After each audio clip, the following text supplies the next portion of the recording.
Debout Congolais, unis par le sang, unis dans l'effort pour l'indépendance. Je suis Félix-Antoine Tshisekedi Tshilombo et le 20 décembre, je suis le numéro 20.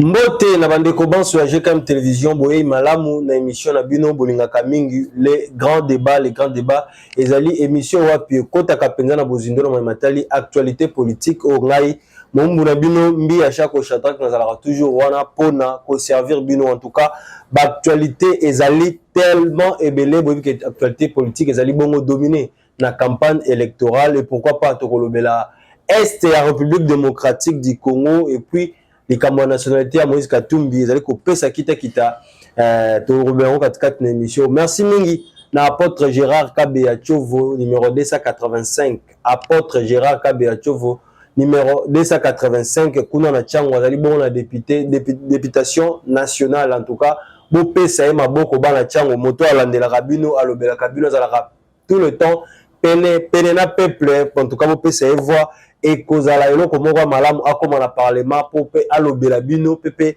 alakisa ba difficulté bana chango bazali kokuta nango amemango na Assemblée nationale et kozala eloko moko ya bien azali mwana ndako azali ndekete o ndeka yaka asali eloko akei mkasi azali mwana ndako en tout cas akozala wana pona ko servir bino nazali ngai moko te na plateau le lingo bozali komona nazali bongo na analyste maison mwana mboka Samba Olonga wapi tokobeta na masolo mais matali actualité politique tabiso mbote mwana mboka Samba Olonga mbote ndekumbia shaka boni makambo nyonso boni kimia ezalito kimia ezalite non kimia ezali na espoir que kimia o eza ko tozali observer à travers République démocratique du Congo sans kolobela bisika oyo iki ezali na agression rwandaise autres tozali ko subir nakanisi ke kimia oyo yango pe tozala nango kino janvier ya 2024 après publication ya ba résultat ya ba élection nyonso ndenge bungisami. Mais lelo en tout cas ezo pesa moi doute pa msusu balobi élection kozala msusu te bako poussa msusu kozala te ba divergence sur les obima est-ce que na lolengo zali komona po to mona ki seni asili ko biloba ete moi ba matériel a kozana pasa ba avion to moni candidat a bimi d'ailleurs na kopesa ba avion est-ce que c'est loko est normal ou anormal? Bon, tout d'abord premièrement ezali photo juger nanu acte mutazali koposer Moïse Katumbi azali mwana muke te pona kozanga koyeba que ezali vraiment conseillé te que candidat ou azali ko faire partie na ba élection akoma aide ya commission nationale électorale indépendante.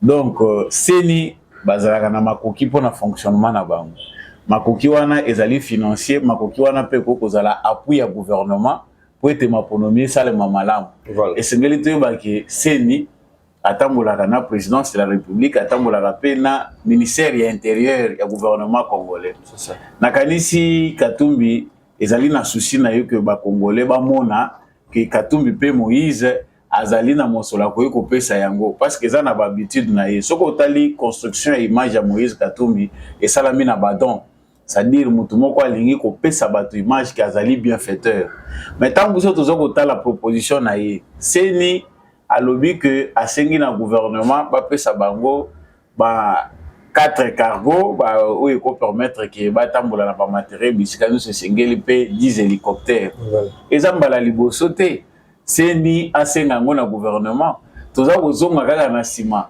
tokobanda na 2011 ba élection ezalaki chaotique ye moko Moïse Katumbi azali ko faire partie na kawana parce que partisan et Joseph Kabila ezalaki ba élection na bango ba bongisa maki pe à son âme Etienne Tshisekedi qui était le vrai vainqueur ya ba élection wana oyo abima malheureux par rapport ya cafouillage na bango par rapport ya magui électoral na bango.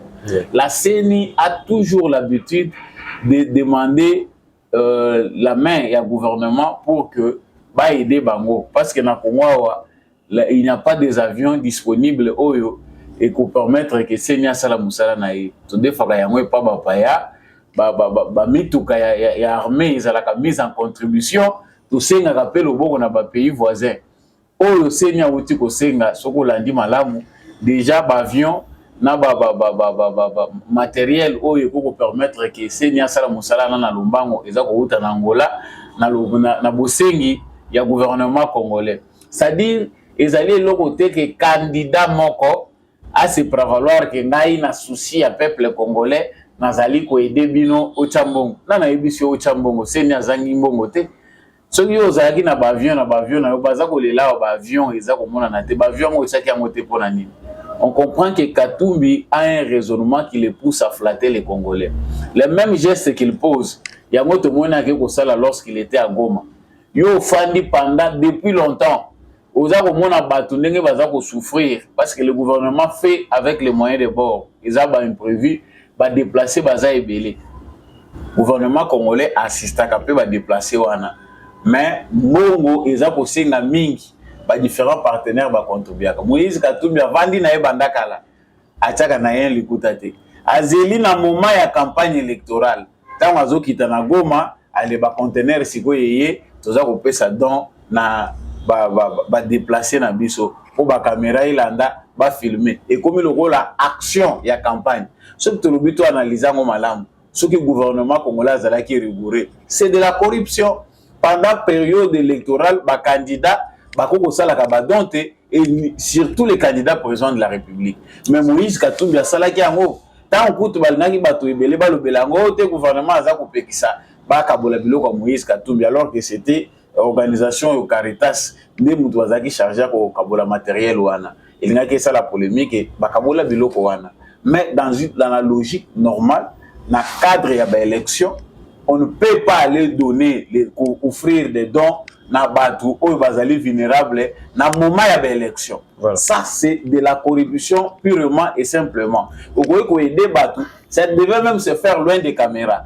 akoy ko sala ngo avant mais toko lobaki bo eloko malamu pe baboya kango te bande ko na biso bazaki na pasi bazalaki ba bénéficiaire mais ce qu'on déplore ici ezalaki corruption oyo ye azali ko utiliser eza moyen na ye façon na ye ya ko yebisa ba congolais amoni ngai ndi mutu naza ko se soucier pona bino mingi lolenge ozali komonela le 20 décembre maramonyo sur ozana kimia mais Seni atalisi oyo ezalaki incapacité na ye Seni a lobby bazali na besoin que ba déployer puis na moment où toza ko loba na yo matériel électoral ezali déjà déployé na bisika ebele et puis baza ko continuer ko déployer ko yeba que déploiement matériel et salami pe eza ko continuer ko salema voilà en tout cas problème ezali que ba rêveur pe baza pe na temps ko rivaka parce que za na bateau bazo sala calcul na bango na non tenue à élection bateau baza ko landa nanga baza kolanda bakabiliste frustré oyo bazui tante ya ko se repositionner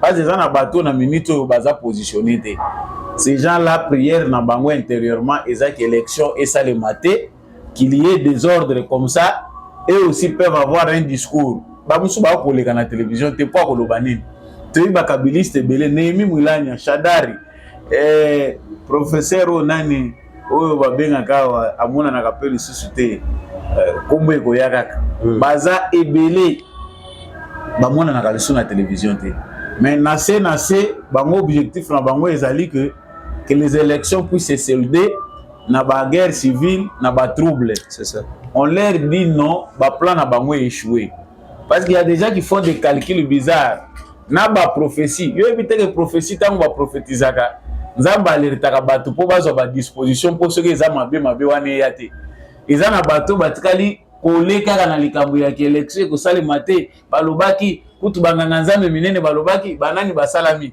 makile ko tanga lisusu na mboka Congo te comme Félix Tshisekedi l'a bien chanté avec les chantres Moïse Mbi pour leur dire que échouer ba plan na bango ils doivent savoir que ba échouer les élections auraient bel et bien lié élection selon Seni et ko salema selon président de la République Potoyoki porte-parole du président de la République Tina Salama a rassuré qu'il y aura bel et bien élection le 20 décembre, c'est 20 décembre.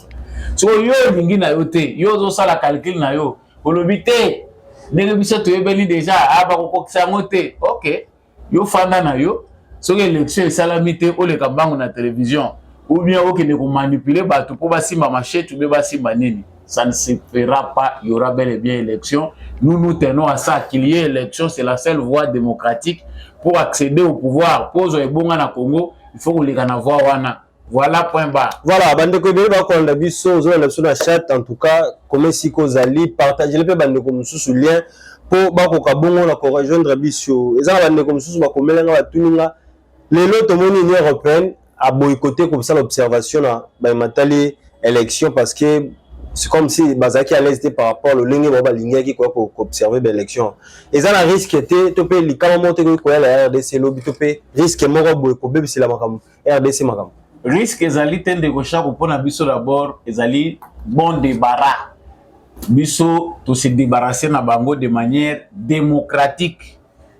To fungolelaki bango ba porte lokola Tshisekedi aza mutema munene na 2018 ozaki na Union européenne te Kabila boyaki baya. Donc, Kamuna Bango, parce que c'est lui qui dirige le Congo est un démocrate. Ce n'est pas à l'Union européenne de publier les résultats de la RDC. Si Basala qui plan à Bango va calculer, Bazana va candidat à Bango va lobby, Bakozala na séné na Bango bis. Tant que comme à un moment de publication des résultats, ils seront les premiers à publier à travers les médias à Bango. Ils vont publier leurs candidats pour semer confusion à mito ba Congolais to bomana abiso na biso.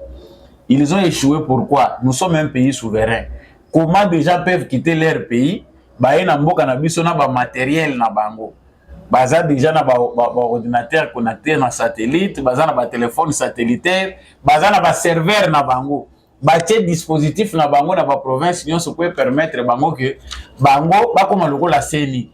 Koto tozo yoka noko na biso shole, tatanga nganzambe shole azoye biso alobi biso na oyo tozana ngo comme ba moyen tokozala na résultat au même moment à temps réel ndenge moko na seni tokotala kaka seni a publier résultat eza conforme na biso mais tata nani azo soutenir yo.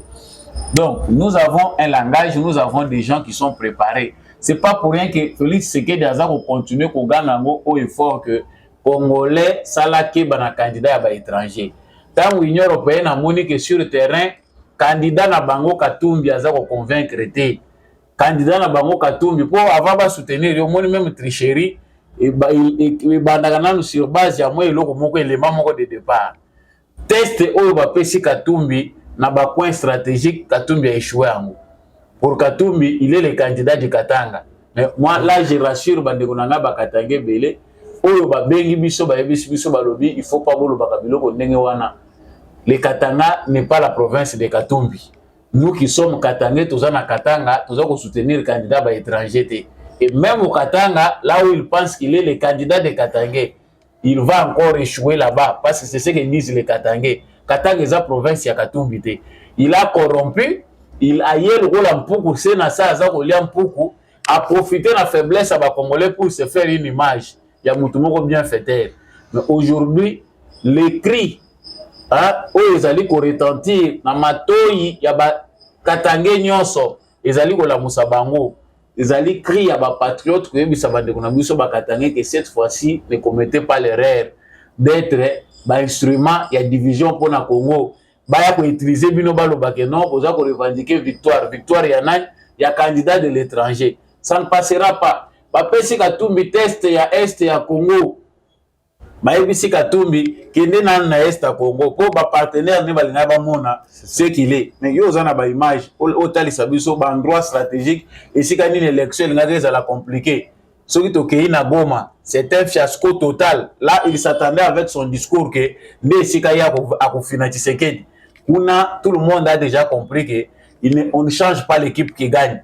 Félix Tshisekedi ne muto atie Kagame mal à l'aise. Pendant plus de 20 ans, Kagame a ascendant les colons na biso. Oza na Congo mozo banga ko citer combat Kagame. Ozo banga ko loba Rwandais. Aujourd'hui, grâce à Félix Tshisekedi, nous sommes tous debout contre les Rwandais de Paul Kagame, contre son régime. Oyo ezali pour continuer à agresser Congo. Le Congo aujourd'hui est mobilisé de manière générale. Ce que vous avez mobilisé, c'est que vous avez congolais. C'est grâce à Félix Tshisekedi. L'armée est en pleine réforme. Les militaires n'abisso l'élo, vous avez la fière. Tout n'est pas encore fait à 100%, mais tu as vu que Félix Tshisekedi a amorcé quelque chose où il y a des réservistes. Bato bazaki na bazamba bandeko na biso toza ko benga bango ba groupes armés baza ba rebelles lelo baza d'accord ya ko rejoindre l'armée na biso ko soutenir na combat pour na ko benga na libanda banguna ya Congo. C'est déjà bilan Tshisekedi oyo Moïse oke kuna ba pesho discours na munoko maloba nanu ya ko kauza na ngote oke oke ndeko yebisa ba congolais no voilà ngai nde mutu na koya ko mela bino pe en 6 mois. 6 mois. Alobi que yé na 6 mois à Ozongi Sakimia. Pourquoi? Parce qu'il est partenaire de Kagame. Pourquoi? Parce que lui aussi azali PM23. Moko ya bato Kagame azali ko utiliser l'argent ya campagne eza ko wuta pe ndamu na Kigali ndamu eza ko wuta na ba fondation bango nyonso bazala ensemble kuna na kati. Donc félicitations na bandeko na biso ya Goma, Nord Kivu en particulier dans l'ensemble. Félicitations na bandeko na biso pe à Sud Kivu parce que c'est là-bas où communauté internationale mobimba bato ya Union européenne ba comprendre qu'il n'y a rien à espérer de Katumbi. C'est vrai toza ko kavanda wa nyonso zo salema na Kongo mokili mbeza ko mona ngo soki to diembeli kaka na modelo bazolinga batanga biso polele Katumbi akokisa biso soni yango moni mission observation électorale ya Union européenne ekangi bisaka EKI le 20 décembre après l'élection, sur les publications vous allez le 21, sur vous allez le 22, nous sommes assurés qu'à la tête du Congo, il y aura un fils du Congo, pas un candidat de l'étranger. Voilà. Le ciel ne va pas tomber. Les Congolais sont assez matures pour ne pas se laisser manipuler dans la bêtise. Il y a des mafieux occidentaux, au bazo kanisa ke mboko ezabilanga na bango, bango bangindaka biso to continuer kozala baumbu na bango. Donc, bon débarras, ce n'est pas l'Union européenne de publier le résultat. On les avait ouvert les portes, l'observation pour rassurer certains individus qui se disent opposants. Donc on a bango ba yena calcul mususu. Et que bamoni que calcul na bango et simbité toza na bango lisu dikola lisu. Bake na bango, nous restons avec la CENI. La CENI d'habitude, résultats est à la bureau de vote. Vous avez la possibilité d'avoir les résultats à travers le bureau de vote. Est-ce que tous les Congolais vont sillonner la République démocratique du Congo pour avoir les résultats congolais? Il faut te garder 100 fois Nabiso. Le Congo nous appartient ensemble. Mukongo, Muswahili, Mungala, Muluba, Biso Nyonso, Ekolo Moko. Les résultats des élections et Kozala, Oyo ba Congolais de manière générale, ba lobby, les présidents ont Kozala naye. L'aventure au Baliba Kosabiso que non. Parce que analyse ba bimi ende ko shako ngasoki ngai sambolonga nazo pesa analyse nanga musuna ndako alobia wana ba biloko na bango ba lokotaka bazo bamba yo ya malamu eza ya RFI ya France 24 la TV5. Ce sont des chaînes à ne pas suivre surtout na période oyo bazo trafiquer ba information na bango, ils ont leurs analystes toyebi na 2018 ce qui s'était passé. Ils ont cherché à manipuler l'opinion ba tie mbongo ya kosakanate na moment to loba oyo ba chaîne nyonso occidentaux eza pona Tshisekedi. Mais félicitations à Félix Tshisekedi parce que il y a cette fois-ci les Congolais l'axi bango vraiment que tous à côté les mains. Bango basala na bango campagne à Libanda na ba média na bango Libanda. Biso to kosala à proximité pour faire comprendre aux Congolais que jamais il ne faut voter un candidat de l'étranger. So tali matin ba Congolais comme le roi Boucher, ba médias internationaux bazo baseli que sika okimelaté ba réseaux sociaux biso moko ba Congolais to simbiango. C'est ça. Donc ozani loko moko ko sala na Congo te donc zigi candidat ba étranger abeti penda libanda omoni que nazo biso ndeko shako élection ezo ko salema c'est que équilibre ezate. Félix Tshisekedi penda eza passe pour ceux qui biso ba Congolais to la mature ndeto ke élection te. Eza pona ko kote la Tshisekedi te mais totali balance élection de ko shako panteleke kareleki molai. Forme oyo Félix Tshisekedi point na yezo peser na balance électorale et lui mwisi ba candidat nyonso na terrain. Candidat osko to tikali na yemoko o aza fabrication occidentale asambwe na yepe. Donc au moni que na mona na nuboyete ba musicien ba yemba kame a musicien nyonso alinga yembela Tshisekedi. Musicien nyonso alinga yembela Tshisekedi, comédien nyonso alinga sala comédie pour na Tshisekedi. Tout le monde veut battre campagne pour Tshisekedi. Jusqu'à tel point que spécialiste en métier azali sous-souté. Tshisekedi n'a pas besoin de beaucoup gaspiller, il a des propagandistes partout. Il y a Ofele, candidat Boïna, tout le monde a été banda Congo et Congo. Donc c'est quelqu'un, réélection à débattre. Qu'il y ait élection ou pas, les Congolais ont déjà Félix Tshisekedi. Nous nous approchons aux acquis.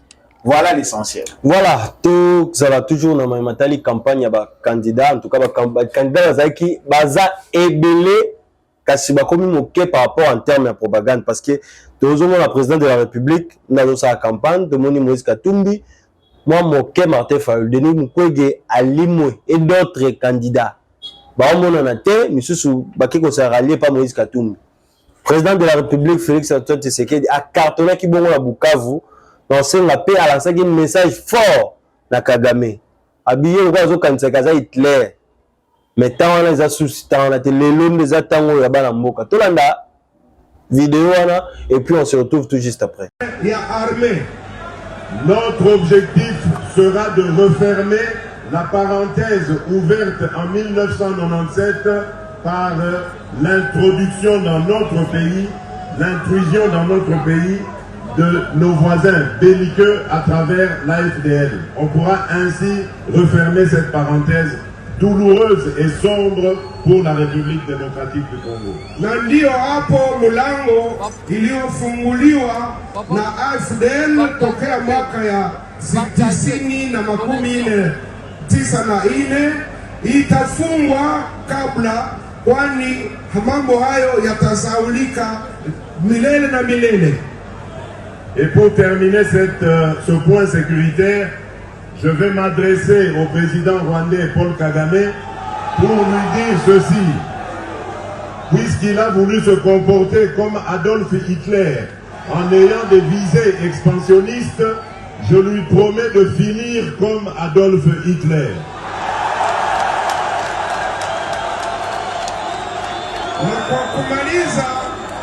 Kwa kumaliza kipindi hicho, hivi huyo kiongozi wa Rwanda Bwana Kagame, yeye anapenda kuwa kama vile Hitler ule wa Jerumani mlijua. Sasa mimi nasema kama nitamaliza mambo yake na kiburi yake.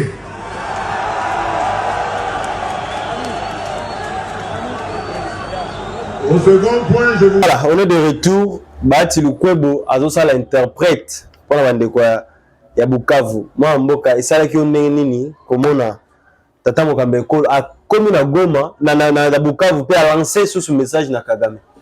Ya solo penda ndeko Shako na zakoloba na yo que tata mokonze ekolo apesi assurance na bande ko na ngai bande ko na biso ya Sud Kivu principalement ya Bukavu.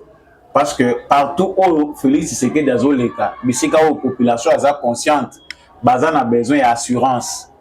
Réélection à Félix Tshisekedi est basée sur assurance. Tshisekedi réassure que nai oyo na sali ezana no muke, tozana musale belé a kosala na bino na Congo. La seule personne après plus de 20 ans oyo biso to leki na se ya makolo ya Rwandais, na se ya makolo ya Kagame oyo a permettre biso to on s'appelle Tshisekedi. Le coup la PC mise en garde sévère. C'est Kagame c'est Hitler. Hitler pourquoi? Parce que il faut exterminer tous les Congolais pour avoir ce qu'il a besoin, dont il a besoin. C'est ça. Donc Aza Mutumoko pas si vous ya collé nango destin à Kagame et ça pour pousser Kaga na perdition. C'est une race de vipères dont on ne peut pas aller encore tout dans détail. Bato balobaki ya Union européenne aza ko yebi biso to kanga bitakwira kwa lobi ke batuti bazali race de vipères bazali kola banyoka makamuna bango nyonso ezalaka mabe biso to kanga bitakwira. Moi je reprends les propos de Bitakwira qui a bien décrit race ya Bakagame, race moko ya vipère. Félix Tshisekedi dit mais biso pe nangam na biso sozo luka assurance. Si la communauté internationale ne veut pas agir pour bakanga pantin na bango bazongisa yene esika na ye, le Congo doit aller en guerre contre le Rwanda. Naza sur message au bande ko nyonso baza kozela bisika bitumbeza ezande yango wana. To sombi ba drone te pour et ça la tourisme, c'est l'argent des contribuables congolais mais sali que to somba ba drone. Ba drone wana eza ba drone de frappe. Ce qui aza ko yokati. En tout cas, ba drone ni sala musala nango bafwa bashala eza ndenge balobaka biso na Congo tout tout lembi kolela bibemba bato. C'est ça. Et comme Kagame comme nango jeune na ye Tshisekedi parle bien na ye en tout cas ngai nde na ko aider ye pour akufa lokola Hitler akufaka parce que oza okende et Tshisekedi l'a déjà fait sur le plan diplomatique parce que mokili mobimba et là là c'est l'action. Le monde entier sait que les problèmes de l'instabilité à l'est du Congo et dans la région des Grands Lacs s'appellent Kagame et son empire Imatuti. Si les Américains sont des partenaires sincères, Matika Koya Koyebisaka biso qu'il faut dialoguer na ba Rwandais. Ça n'entre plus. C'est une haute trahison d'un partenaire qui se dit privilégié, partenariat privilégié. Et ça n'a sens c'était. Nous voulons aller aux élections. Les Américains nous envoient quelqu'un ici. Ils veulent que tout se passe dans le calme. Et ici, Nalingina a rappelé ce qui est Monseigneur, Seigneur Nangate, Yagoma. Tatawana ya catholique, Azako Sala, donc Azui relève, ya voix ya cardinal Ambongo. Tatawana Moutouazali Kokam église catholique na Goma. Il nous dit que la seule voie pour lui, voie par excellence, est d'aller dialoguer na ba M23. Il nous dit clairement à l'objet, il faut dialoguer na ba M23. Et puis azongi à l'objet pour naie élection, il faut azongi na maloba bachole alternance au bango bazolo katoza na besoin ya mutu ou à se remplir ma poche. Mais moi je retiens que ils veulent le dialogue avec les M23. Comment un prélat catholique oyo avandi na Goma moni souffrance ya bandeko na biso oyo baza kolala libanda bakimi bitumba azo komona ndenge nini Rwanda processus nyonso ya peto lukina Rwanda za koboya mais il y a un moment où il faut kokanga munoko balobi te ke lokola yo ozali motei il faut ya kobimisa n'importe quoi. On comprend que certains évêques catholiques ont fait allégeance à Kagame. Nous n'avons pas ici seulement des candidats de l'étranger, mais nous avons ici aussi des prêtres catholiques qui sont corrompus par Kigali, qui travaillent en intelligence avec Kigali. Batoto ya Goma, ya Bukavu, faites attention avec ba pasteur na ba prélat na bino. Nous croyons si facilement, voilà pourquoi comment peut piéger biso renseignement, infiltration comment kokota même dans zela ba pasteur na biso na ba prélat catholique bato toza ko benga banganga na nzambe parce que ça absurde des na sensité muto azomona passe ya peuple oyo les Rwandais tout le temps dialogue en contenu na ngwe kozala nini. Nous devons garder le dialogue, privilégier le dialogue toko solo la nini na ba Rwandais. Moi, j'ai vu Kagame en personne à travers cet évêque-là dont le nom m'échappe. Na photo na ye, donc ce monsieur va nous dire les M23, bisoto que nous négocier nango. Bandeko ya Goma, je pense que vous n'êtes pas sourds. Mais là, certains responsables de l'église catholique sont en train de nous rendre un mauvais service en travaillant en intelligence avec Kigali. Voilà les ennemis intérieurs de la nation. Pendant que nous sommes si la nana bango baza kozongisa biso na niveau ya dialogue. Même langage avec Moïse Katumbi, le même langage ya bato bazali ko se comporter en ennemi de la nation. Pour eux, la guerre doit se terminer par le dialogue avec le Rwanda, dialoguer avec les M23. C'est quoi le discours? Allez voir l'agenda des M23, baza ko yebisa biso ke baza na ba réfugiés na bango na Kenya, na Uganda, baza na ba réfugiés partout, des réfugiés tout au biso photos autocontsa na Congo. Nous avons dit. Voilà, la nationalité de Moïse Katumbi pose problème, vous autres posez problème, Aza Zambien, Aza Italien, Yemoko Juif, en tout cas, éclaircissement zate, tout nous, Jean-Pierre Bemba, le lenga, tout qui bordir, tout qui bango pena, tout qui penza na kolobaete, à cita qui même combo na pour la clair na population, que Moïse Katumbi a koko sabinote à Wasugini, Azali Congolais. Tolandi en image et puis toujours une plateau.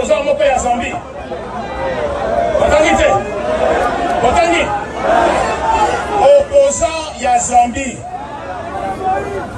Oso eleki. Aoti ko koma mokanda. Eleki na ba réseaux sociaux. Oui. azosenga na gouvernement zambien akanga bato nyonso oyo bapesi Moïse Katumbi passeport na Zambie. Olandaki yango? Olandaki te? Yango oyo naza kosenga et nazotinda message ya Moïse Katumbi. Ayebisa biso, ayebisa peuple vérité. Est-ce qu'Azali Zambia ya solo ou eza lukuta?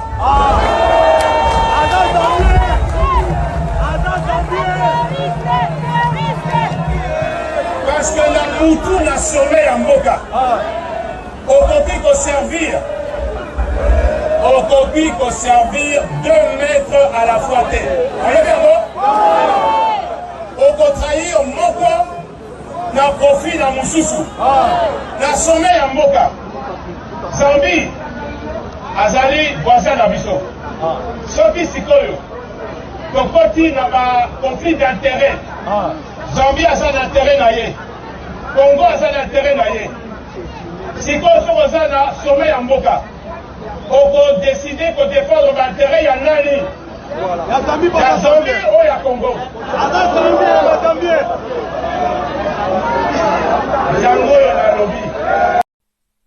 On marque une pause avec la revue de presse. Moïse Katumbi détient un passeport diplomatique zambien depuis 2018, annonce Econews. Le sujet fait débat. Une opinion estime que le candidat numéro 3 à la présidentielle en RDC doit des explications. Revue de presse à thème, sélection de Jean-Pierre Ndolo-Demazou. La détention du passeport zambien par Moïse Katumbi a alimenté les commentaires dans les journaux parus ce lundi à Kinshasa. Vu de Lusaka, la détention d'un passeport zambien exige des réponses de Katumbi, titre Econews. Si la congolité de Moïse Katumbi ne fait l'ombre d'aucun doute depuis la validation de sa candidature à la Cour constitutionnelle, écrit le journal, l'on s'interroge cependant sur les liens qu'il a toujours entretenus avec la Zambie, qui lui a d'ailleurs délivré un passeport diplomatique zambien depuis 2018. En Zambie, le sujet avait fait grand bruit, si bien que le principal parti d'opposition zambienne, le NDC, avait exigé des explications au gouvernement de Lusaka sur le prétendu passeport zambien de Katumbi. Le NDC appelle également le gouvernement congolais à clarifier la question de sa double nationalité en République démocratique du Congo. Pour détention d'un passeport zambien, note pour sa part l'avenir. 5 questions adressées à Katumbi. Comment a-t-il pu obtenir ce passeport? Est-ce par la corruption ou la manipulation de l'administration zambienne? La nationalité zambienne inscrite noir et blanc sur ce passeport lui est-elle faussement attribuée? Comment l'a-t-il eu? Ce passeport qui court jusqu'en 2028, ne l'a-t-il pas utilisé une seule fois dans sa vie? Autant de questions que seul Moïse Katumbi peut y répondre, note le journal. Le potentiel rejoint les 2 précédents journaux et enjoint Moïse Katumbi à fournir des explications claires à l'électorat congolais pour détention d'un passeport diplomatique zambien. Autant il est essentiel d'empêcher dans une démocratie ceux qui ont le pouvoir d'en abuser, clame le conseil. Voilà, on est de retour sur ce plateau. Moi, Mboka, les Cambouans nationalité à Moïse Katumbi et l'équipe même Tine RTNC. C'est pour que Moïse Katumbi a détenir passeport zambien, tu éviter à qui on a occasion ni de pas bima, à passeport zambien. Jean-Pierre Bemba peut te l'année que le linga loba qui dans la population claire que moto bozo linga wana to moto bolinga bopé sa chance wana azali congolais té. Et l'eau pour les bosser zali qui zaya sikate. Débat et prendre les dessus parce que dans la campagne électorale, bah éléments sont nécessaires. Voilà. On va fouiner dans tout. À cela qu'analyse mon côté c'est que dans la campagne électorale les agana sujet moko est dominaka actualité. Pe sujet wana yango ekanga makana batu pe départager ka ba candidat. Moïse Katumbi est-il un candidat sérieux? Les Congolais ont le temps de se poser ces questions. Jean-Pierre Bemba a relancé un débat qui existe déjà. Paix à son âme. Mon vieux, mon père, Mars Kadjumbo, Oyo, Alobelaka Makambo, Oyo, avant Bisso, depuis 2021 lobaki nationalité à Katumbi eza ko poser problème. Il était déjà prudent. Asa monaki na musika makambo oyo ya Katumbi oyo. Bien qu'entourage belé ya Katumbi ba politicien na biso belé bazoya ko la musalelo ko ba le débat wana parce que la politique tango moko muto alobi aye tout droit moko soka tengami bobimisi makambo. Katumbi voyager avec quel passeport tango bandaye ko kende na États-Unis ba ke ko retrouver que na site officiel wana oyo mutu nyonso akoko beta soka voyager na États-Unis pour découvrir ndenge aza répertorié kuna ba trouver que Moïse Katumbi voyageait avec un passeport zambien diplomatique. Bon, moi aussi bazoye bisabiso alobi ezali ya courtoisie ba yebi ka bandaye ko rendre ba loyaux service na nation angwana ba pesaki mais kasi nation na yete poka na maka bino nyonso liboke lokola bandaye ko rendre ba loyaux service na nation zambienne. Bon postuler kuna na Zambie, c'est un homme d'affaires riche, il a ses affaires en Zambie et puis il faut rappeler congolais que ba affaire rebelle à Katumbi ezande na Zambie. Même la grande famille de Katumbi se trouve en Zambie. C'est ça. À côté sina ba meti mususu na députation awawa oyo ba utipeka ka Zambie. Mwana ya Katumbi kuna frère ya Katumbi na cimetière kuna na Zambie. Mwana ya Katumbi azape kuna na ba députation azo sala ba faire azo gérer na biloko tata na ye kuna na Zambie. Toutes les trois femmes oyo Katumbi aleki na bango tia ya kosukisa na Karine Katumbi baza ba congolais te. Est-ce que photo lo bakeza hasard? Sikoyo candidat oyo aza sérieux parce que ça na bato bazo kotele balobi bandaka la wana azalaki congolais lelo loko alikambo ekomi ya ba élection nde akomi étranger. Non, dans tous les pays ezala aussi naturaliser aux nationalités ya mboka wana. Il y a des lignes rouges à ne pas franchir. Même Obama qui était né aux États-Unis d'Amérique, constitution des États-Unis d'Amérique et lobby que moto oyo abotami les États-Unis d'Amérique azana parent pour azana droit ya kokoma président de la République pour postuler. Mais bakenda ko fouiller ba yeba tina document ya naissance ya Obama, est-ce qu'il y a solo abotana ki na Amérique? To abima kuna makambo bimaka pe solo balobi est-ce que abotama ka libanda te débat isalemaka. Sikoyo Moïse Katumbi, il y a des gens qui pensent qu'il faut taire ce débat. Ce n'est pas un candidat sérieux parce que candidat wana président de la République tata na ya juif, maman na ye nationalité à cheval, ba musu bazolo ba congolaise d'origine zambienne. Non, c'est une zambienne parce que bandeko ya maman ne nyonso baza na Zambie. Aza congolaise te. Sikoyo le même Moïse Katumbi, oliaza la ta sérieux na document moko.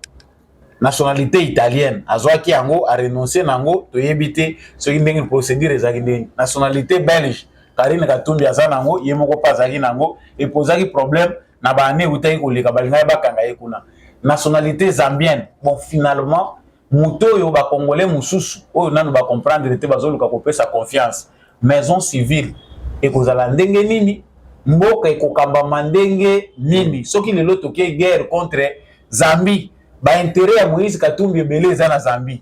Est-ce qu'il saura réellement défendre les intérêts congolais aussi longtemps qu'il a beaucoup d'intérêts là-bas en Zambie? Les Congolais sérieux, ces débats, ils ne les font plus.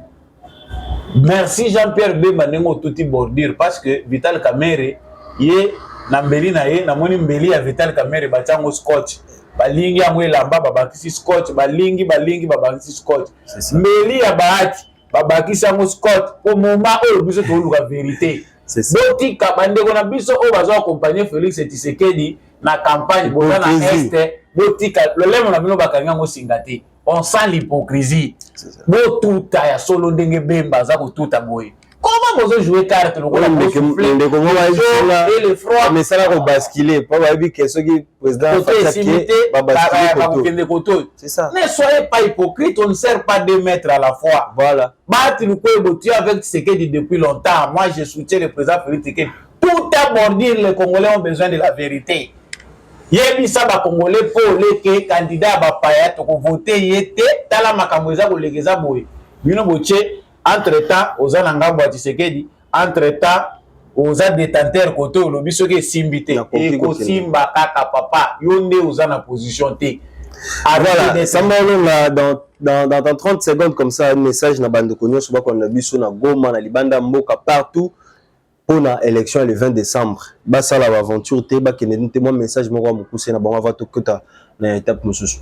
Pour na bandeko baza kolanda biso particulièrement les jeunes parce que les jeunes aujourd'hui c'est la majorité ya peuple congolais. Voilà. Bandeko na biso ya Nord Kivu, ya Sud Kivu, bantoto na biso. Bandu na sengi na bino bosa les rérité voix moko et contaka. Seule voix na yo et contaka. Votez les choix de la défense de l'intégrité territoriale. N'allez pas commettre l'erreur de voter par sentiment pour regretter en mingi. Félix Tshisekedi mérite un deuxième mandat. Là, je vous recommande, même pour Zakamutu vote, mais moi, je vous recommande les choix qui va assurer l'intégrité territoriale et qui va mettre fin à cette guerre parce que tout le monde est déjà à bonne base où à établir. Bozabino moko na venir na maboko na bino, c'est à vous de décider ce qui sera demain. Voilà, en tout cas, bandeko nyonso ba kwanda biso ngongango yango ya ko sanctionner bateau bomonaki bango bakomaki inutile bateau baetufaki développement de la population sur le moment botali président de la république lolenga asaleli makambo na ye so moni kokende kopesa avant n'importe comment te oyo bate na voter na ngate po te c'est nous cette fois-ci ils avaient élection malamu oyo ba congolais bango moko ba osalisa ngo to fungola misu to fungola lolenge ya biso ko ba discours est belé ezolo ba ma ngai dans 6 mois mutala kimba tuke dans aussi sa guerre à est kazana ba capacité wana a ko céder les partis à est dans 6 mois to a réussir sa guerre question marque bande ko la biso ba candidat surtout la présidentielle vous même bon wana ko sala maka mususu parce que il y a plus de 26 candidats mais na terrain 3 personnes comme les autres positions zoé banati na pasteur ngara so ba nzambe mutabenga kio mais tozomona elo moko te parabe te. J'espère que tu changer chapitre cette fois-ci tout le bela situation à est de la République démocratique du Congo on peut aussi ça dans émission à l'élo en République démocratique du Congo les combats entre les forces armées de la République démocratique du Congo donc le FARDC et les rebelles du M23 ont incité la communauté de l'Afrique de l'Est, donc EAC, a encouragé les FARDC à reprendre les positions qu'elles ont récemment abandonnées après leur départ. Donc EAC a tingé RDC, la force armée RDC, RDC, va attaquer. Ceux qui sont rebelles, va attaquer Bango pour Bangonde, si la pour récupérer. Et si Kawana, on a les messages de hypocrisie, tous les messages penza, il y a le lien parce que ceux qui vont kende. Pourquoi pas annoncer qu'il y a des FARDC, c'était bon pour ça, pour récupérer, parce qu'ils ont trouvé coquin. C'est un message pour se moquer de nous.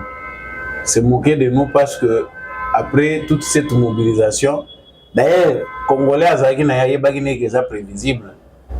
Et à ça kosalaka le côté national congolais. Voilà. Les peuples congolais en général, en particulier bande ko na biso Kivu bazalaki contre oya EACA. La diplomatie de la communauté internationale. La communauté internationale a voulu nous imposer l'union de conduite. Après plus d'une année, il y a observation. Il y a observer et puis ils ont trahir à travers le mouvement. Parce que l'objectif, c'est que l'objectif est atteint. Parce que ils ont poussé la négociation. Ils ont mettre fin na exercice ya ba mouvement terroriste bango baye pour ba imposer biso dialogue lokola ba échoué baza condamné à kokende mais avant ba kende faut batika kao batiki ezaki oyo bango bazolo basiko yo que FARDC toza ko encourager bango ba reprendre ba position eza farce ce qui est assez à solo ezaki na besoin ya ko aider armée congolaise balingaki basala nini ya boba kende balingaki bayebisa gouvernement congolais armée à RDC boyawa bozo ba position autotika mona maboko na bino comme ça ndenge biso toza ko kende botika la ko garder ba position na bino mais qu'est-ce qu'ils ont fait? Ils ont travaillé en intelligence na mouvement wana ya armée rwandaise pour na kotika la bango ba position nyonso bango batikaki quand tozo lo ba le M23 bango bazo kende M23 zo remplacer bango bazo kende c'est qu'ils étaient déjà basi ba sola kina bango ba yebindeni basalaki. Et là, plus loin, il y a même des renseignements où ils ont ce sont eux-mêmes qui ont facilité aussi pour armer les sous M23 Bazaka en débandade. armée ba force spéciale rwandaise eza kokota sous la barbe de l'EAC. Bazomona ndenge nini ba Rwandais bazokota. Qu'est-ce qu'ils ont fait? Pour nous, ça ne fait ni chaud ni froid. Les Congolais ont déjà appris à compter que sur eux-mêmes. Biso moko ba Congolais to kontaka des sous sur mutute. Voilà. Yango même Sadeko baza ko yebisa biso bande ko musu baza partager balobino Sadeko ya kaka bokomona makambo koleka. Nous on en a assez de l'aventure. Ya ko espérer na batu moko ba ya ko singa ba ko idée à Sadek eza penza. En tout cas, nazalaki très d'accord, mais na moni que idée à Sadek sur le plan diplomatique baza au bundi sango. 80% ils allaient à risque que ceux qui Sadek a pris na Congo a continué kaka le lenge moko et à salaki. Pourquoi? Ce que tali position américaine, position à français, position à la communauté internationale les alliés que il ne faut pas résoudre ces conflits par les armes. La seule façon, solution, ils allaient plus mieux, ils ont solution diplomatique. Il faut dialoguer. Parce que le dialogue, on va imposer, on a vu que solo là, les sous-soutés, on a des étrangers, on va imposer, et on les gagne. Souci Amérique, ils ont été que l'armée moko songolo pakala et il faut soutenir FARDC pour tout bunda contre Rwandais. Les Américains n'en veulent pas. Il y a un moment où batindi a ba délégué na bango, tu sais que des elatika, tu sais que des salaboy. Tant que tu bien à Sadek, ba armée où ils ont composé, ba militaire ou ba koyana ba contingent Sadek, ba président ba boka na bango ba kozo ba instruction ba mona bitumbaté na sol congolais. Si la communauté internationale veut qu'on atterrisse en douceur, ils ont toutes les raisons. Pour la communauté internationale, la zangi ba moyen. Voilà. Il y a plusieurs façons de discipliner Kagame pour tout ça. Pendant 2 ans, Bazoye bisa Kagame récupérer ba troupe na yo, tika ko agresser Congo, Kagame azoyo kate. C'est que la kisi ka l'équipe bango na makasi. C'est-à-dire qu'ils sont complices. Que le président soit conséquent, deuxième mandat où il est déjà prévisible. Peuple congolais a renouvelé confiance na Tshisekedi et c'est mon ami. En tout cas, ça passe ou ça casse. À quand le départ de la MONUSCO? Départ à MONUSCO, balobi le lenge mokona EAC, bango pe bazali obligé ya kubanda déjà retrait na bango balobaki na mois de décembre tozali. En tout cas, ba banda retrait na bango. Janvier 2024 pour souci na bango balukaki yango ekokisami. Tant to banda ko loba depuis 2021 que MONUSCO kanga bisaka kende MONUSCO lobaki il faut ça le mati 2024. Plan na bango ekokisami 2024 c'est dans quelques jours. Basa la effort pour bazana ba procédure moko ya milai au contingent tout le monde dans un tel nombre que l'armée congolaise se prépare ya récupérer ba base au MONUSCO azakotika. C'est ça. Voilà. De mon équipe Mouchak 2 jours les gens bande ko belé to mi appelle outils de partout par rapport à Mouchak si kasiko actualité zali ndeni par rapport même ko le Mouchak. Maïzoli kana Mouchak zali qui armée na biso azo se comporter très bien mais faut ko yeba que ba terroriste ba Rwandais bazaka ndingi moko bazalaka. Chaque fois que bango bataka ka balinga ka ba inisaka gouvernement na population. Ils ont juste pris la population comme bouclier na bango pour chaque fois que FARDC ça ko attaquer bango bazali ko kota na kati ya population. Repli au armée na biso salaki na Mouchak c'était parce que ba M23 armée rwandaise ba simiska ki na kati ya population. Alors on ne peut pas bombarder les gens dans l'ensemble. Yango armée a continué à maintenir ba position dans les collines où ils allaient pour voisiner zone wana ya Musité wana ya Mushaki. Donc l'armée aussi est en train de faire son travail. Tout le monde qui va couper mingi. Na inde ko chako na yebi que dans les jours à venir, mabele na biso aux un problème à fertilité té.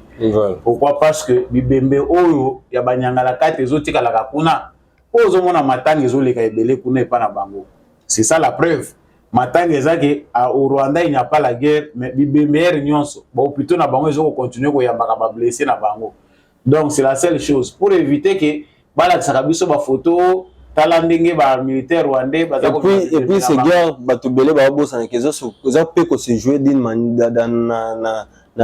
façon médiatique na ndenge média pe guerre ezali ko jouer parce que ba ça la beauté ba komi kuna oté to boto déjà boy to ko biboy mais ce que commis sur place sur le lieu réalité eza bon côté ezane bon bango baza armé numériquement. Je sais que le gouvernement congolais face à l'effort mingi parce que la guerre aujourd'hui, ils allaient dans la nouvelle technologie, guerre lélo, ils allaient numérique, c'est la guerre de l'information. Voilà. Il faut que tous à la préparer une armée wana.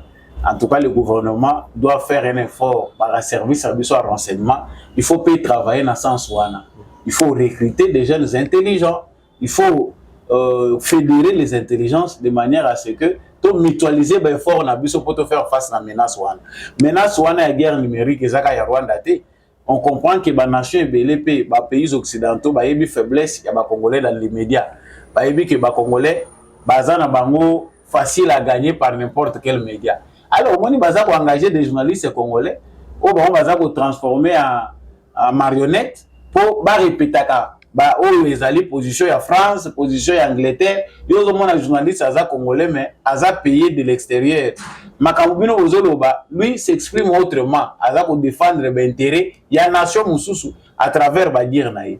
Que le gouvernement congolais travaille là-dessus, surtout les services et renseignements pour que tout mettre fin à l'aventure. À bientôt, Université de Mature du Congo, en tout cas, on a des bonnes initiatives où ils ont pas ministre et enseignement supérieur et universitaire Moundo Nzangi où il a pêché opportunité na bana ba soda ba policier peu ba victime sur la guerre ya Est démocratique du Congo ba kotanga à l'université des martyrs du Congo au Félé donc ba frais à prise en charge nyonso et kozala bongo et pas à l'état en tout cas na malobana ya loba qui a encourager ba militaire na ba policiers bazali ba victime ya kozongela kelasi kotanga na lolenge ya guerre donc kotanga na lolenge ko lakisa bango lolenge nini bango pe bakoki ko récupérer pe kotanga to anda vidéo na ye et dengi lolenga pesa ki message et puis tozongi ya poto kabana ndeko sama. Nous avons décidé de créer cette université avec mon collègue Jean-Pierre Bemba. L'objectif pour nous, c'est de trouver un cadre pour assurer l'avenir des enfants des militaires, des policiers et aussi les victimes de la guerre. Cette université a un caractère social et je voudrais que ce caractère reste. C'est pour permettre aux enfants des militaires qui n'auraient pas l'opportunité de poursuivre les études normales, de pouvoir trouver un lieu dans lequel ils seront encadrés correctement. Je voudrais que vous ne puissiez pas vous sentir marginalisés. Vous êtes une université comme les autres, vous allez recevoir les enseignements comme les autres, vous aurez des professeurs comme les autres, mais vous avez l'avantage de profiter de la générosité de l'État congolais pour supporter vos études.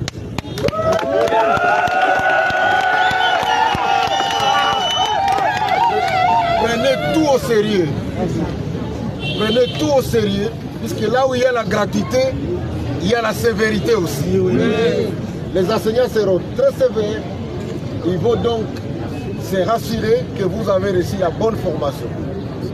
Je voudrais aussi profiter de ce moment pour demander à tous les jeunes et tous les vieux, qu'ils soient militaires ou fils de militaires,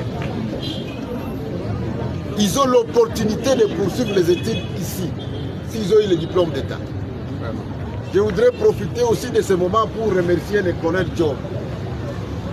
Vous savez que c'est lui, vraiment avec le général Padili, qui ont été à la base de cette idée. Ils ont voulu qu'au Congo, nous puissions donner l'opportunité aux enfants des militaires de pouvoir poursuivre les études. Et donc je voudrais vraiment que vous puissiez applaudir pour lui. Applaudir aussi pour le général Padil. Ouais. Je voudrais demander aux mamans, aux femmes des militaires, aux femmes des policiers, que cette initiative c'est pour vous. Voilà, moi quelques mots par rapport à l'initiative Université des Martyrs du Congo. Bon, en tout cas, c'est une très bonne initiative. Que l'université l'université agricole. L'institut est déjà, mais il faut une université du numérique, une université agricole, une université martyr. En tout cas, ils ont parmi les innovations clés où ils allaient que l'État a-t-il un moyen avec beaucoup de rapidité. Voilà. Parce que vous avez l'intelligence artificielle, les alliés au Kenya Lumbango. ozomona lelo ke technologie ezokende na vitesse moko biso bato nyonso totangi 10 ans passés 15 ans passés toza kokomaka banalphabète soki ozokoma la page te. Université ya bamartyre ezali bonne initiative en mémoire ya bamartyre na biso et puis mpona koencourager bana ya bamapinga na kotanga kelasi mpe bakongolais nyonso de manière générale. Donc tomoni déjà politique ya baréserviste, tomoni lelo université ya bamartyre, mais eloko moko mpe tokoencourager il faut que bamonument na biso ezala bamonument moko digne de ce nom. Voilà. Po naza kokamwa ezali recommandation naza kosenga na président de la République particulièrement va veiller sur érection ya ba monument oyo ezalaka un espace public. La plupart ya ba monument na biso ezali construit na ba matériaux durables. Ba monument na biso ezalaka lokola ba usage unique. Outre ba monument oyo ezali ba référence, mais les restes eza lokola batunginda komoko na ba brique ya 00 ciment ya malonga ezate. Essayez de voir ce qu'ils font. Eloko baza ko benga monument et pas baninga mususu. Et ça la 2-3 siècles. Ozomona ngaka intact. Ba mususu millénaire. Ozomona ba bâtiment matériel ezali. Mais a ozomona kaka batongi mo eloko moko loke ko beta tour lokola na sima na biso a otala monument ya nani ya nani Papa Lutumba. Otali emplacement place bâtie ni encadré ta touriste ya ko beta tour ezate. Ba zelu mupanzi bazui soki bakaro soki alolenge nini babambi et comme chaque année ba bienfaiteur bakoya kocha mwa couleur. Président de la République a veillé nango ba martyr na biso, je pense peut-être que dans les jours à venir ba kozala na monument ya ba martyr. Donc il faut guérir ici là pour que biloko wana pe esale. Voilà, tokomi na suka émission mokola lelo ngambi ya chaque chose nazaki pinza na sema makasi ya kozali boso itando ikena bino. En tout cas merci mingi na apôtre Gérard Kabe, en tout cas bana chango bo pesa maboko numéro na ezali 285 na députation nationale kuna na niveau ya chango moto ko memela bino masango ya ba chango ba pasi pe milelo nyonso oyo le na chango ko memela na parlement ezali nde bo pesa maboko numéro 285 so yo pesa maboko et kozala eloko moko malamu. Dernier message na ba baso basili ko na biso mo moka samba ngo poto ka bana mokolo ale. Non, je vous emboîte les pas na numéro 285. En tout cas tolobaka mo déjà na simingi na bandeko yo bozo pesa confiance na samba olonga na GCAM télévision bo continuer ko soutenir ba numéro wana, surtout aussi candidat nanga ya Kasai il est beau Freddy Ngwama. En tout cas bandeko balanda kabisa à partir ya Kasai bo simba ye malamu. Et puis matondo mingi na bato balinga samba olonga depuis le Kivu ba mapinga o babenga kanga balobi. En tout cas to sepelaka mingi tango lobaka FARDC na motema wazalendo na motema. En tout cas bo continuer ko sala ka yango toza biso nyonso ensemble. Merci pe na bandeko yo balanda biso depuis Canada, les États-Unis, Kinshasa, Congo central, Grand Équateur. En tout cas tolingi bino mingi me ya mutuya eza bolingo ya Congo. Tombola bende lesika ozali zala fier ya kozala congolais pe apporter pierre na yo na édifice oyo ezali Grand Congo. Donc to continuer ko inaka ba condition ki biso moko tozoza pe ba responsabilité na biso te.